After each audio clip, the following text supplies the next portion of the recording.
Hey everyone, and welcome back to another video. So, while I have already previewed the new tier set of patch 7.3, turns out there's a hell of a lot more stuff in here for the Transmog players. Really, it's always nice seeing Blizzard add more collectible items, things like the Trial of Valor stuff, and, that sort of complement the main elements of the game. So, let's go and take a look at what we've got.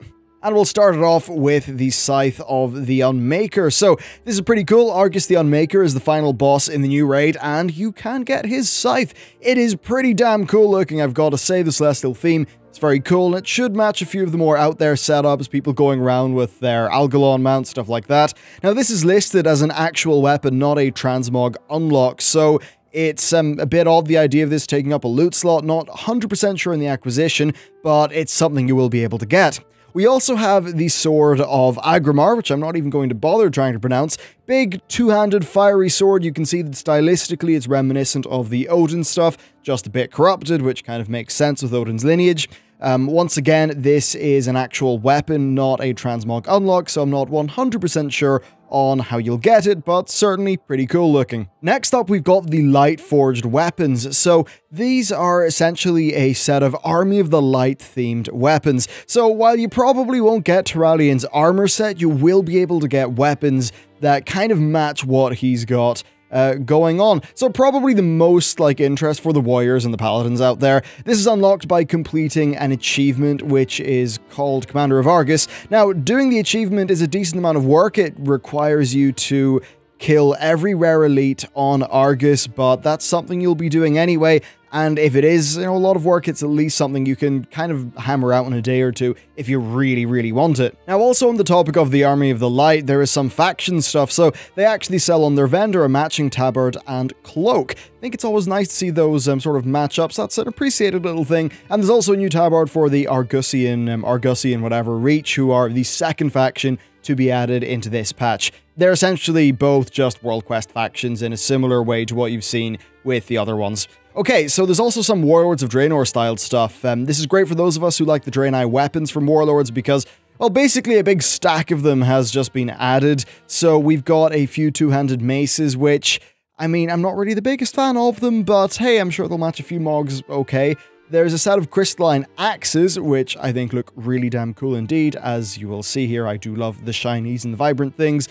There's another set of more sort of crystalline 2H maces, which look brilliant. Might be a good alternative to Tyr's hammer if you don't really like the style of that in your Holy Paladin.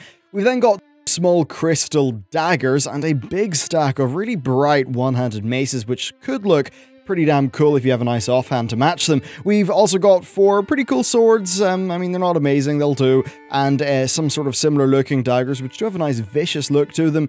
Bunch of scythes, which look pretty sweet. But for me, most importantly, we've got 5 massive crystalline swords. I think these look really cool. They look like some big mech should be wielding one of them.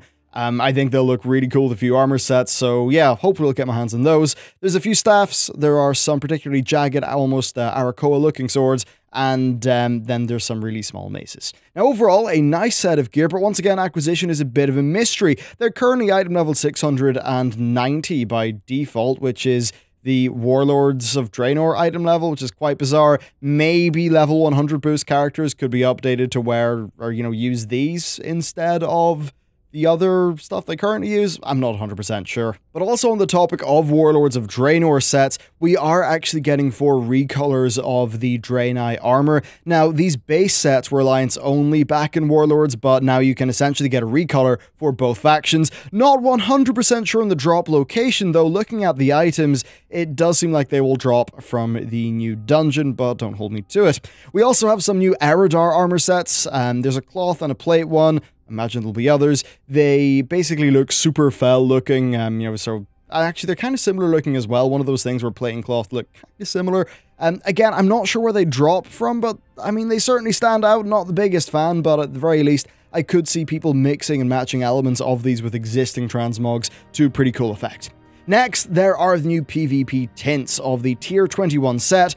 I've already taken a look at Tier 21, but now we will have the Alliance, Horde, and Elite versions of them for PvP.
I do want to draw your attention to the fact that with the whole Echoes of Battle stuff, and also Marks of Honor, I suppose, you will be able to get your hands on these, and you can check out one of my older videos to sort of get the details on that. So looking at all those, I think my favorite's got to be the Horde Rogue. I love that Rogue set.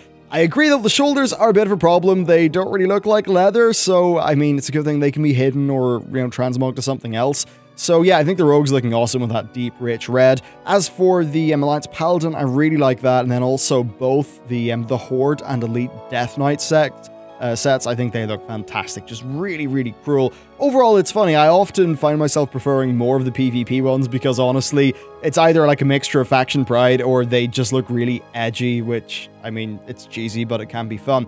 Anyway, there we go. A bit of a preview of the Transmog content you'll be able to get in patch 7.3 if, you pay the $10 or the $15 a month for a dress-up game, which apparently World of Warcraft is. So hey, hope you enjoyed that. Thank you very much for watching this video, and I will see you next time.